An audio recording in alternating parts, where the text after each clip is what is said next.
Welcome to March 2020. This month was really special because I actually just got married and I chose to do the flowers that I used in my bouquet as the theme for this month. So that was baby's breath, eucalyptus, and lavender, all which are really easy to draw and are nice and colorful to put on a spread for the month. I first went in with a Staedler Triplus Fineliner to do the stems of each flowers. I used two colors, and then I added leaves with a light greenish eucalyptus color, Supertips by Crayola. And I also used a brush pen by Tombow.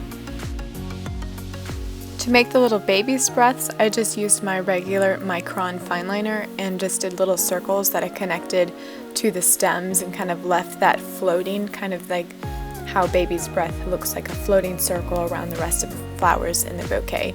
And then I used another brush pen and a highlighter to do the different purples and the lavender with just like little heart shapes down the stem, and it really did turn out very lavender-like and pretty easy.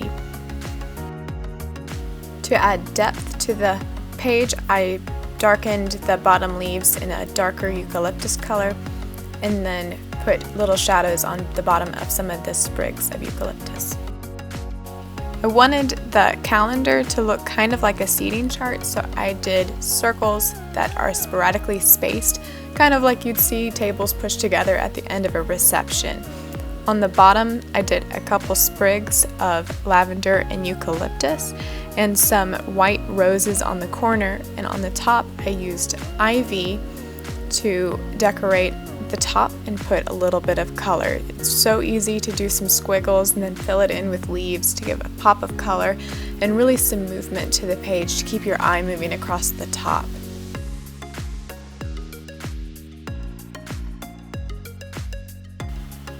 I chose the white rose at the bottom because I did actually use them in my table flowers at the reception of my wedding. They were a nice medium-sized filler flower that really showcased the colors of the other flowers that I chose, while also being a great contrast to the dark green leaves that surrounded them.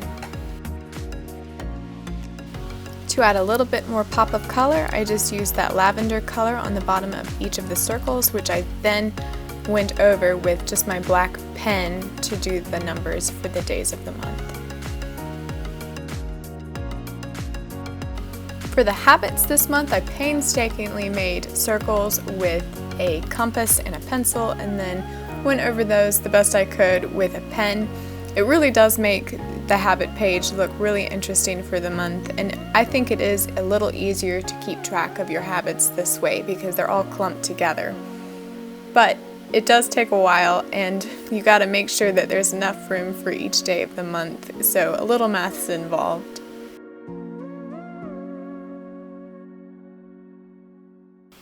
At the bottom of the page, I did that eucalyptus, white rose, and baby's breath theme again to mimic the corner on the last page, and I did add a couple sprigs of eucalyptus and lavender to add a little color to the spread.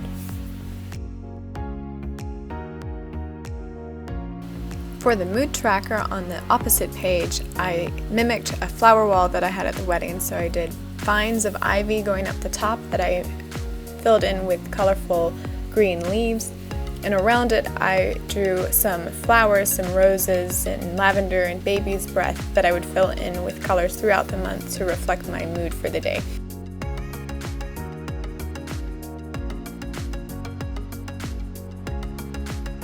I did really like how cohesive this made the theme of the vines and the flowers being all connected to each other on this flower wall. And then behind it, I did little slats to mimic the wood of the actual wall that I had put the flowers on. It provided some nice contrast to the bright colored flowers and put some color on the page before I was able to fill in the mood for the month. To shake things up on the weekly spread, I added some hydrangeas to add some nice blues to my pastel purple and greens, and I actually used these in the wedding as well to provide a little bit more color to my flower theme.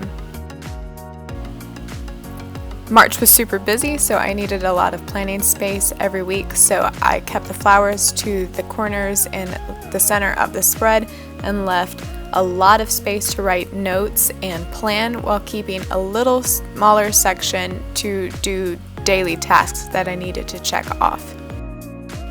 With all the writing on each page, it was really nice to have a good pop of color on the corners and in the middle with that really easy ivy.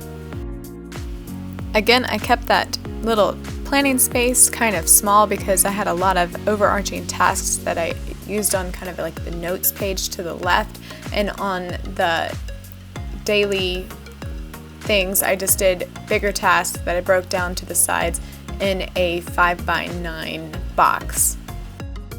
And below that I used this space for journaling to keep up with some memories that I thought I would want to look back on in the future for the events leading up to the wedding. And here's the final flip through.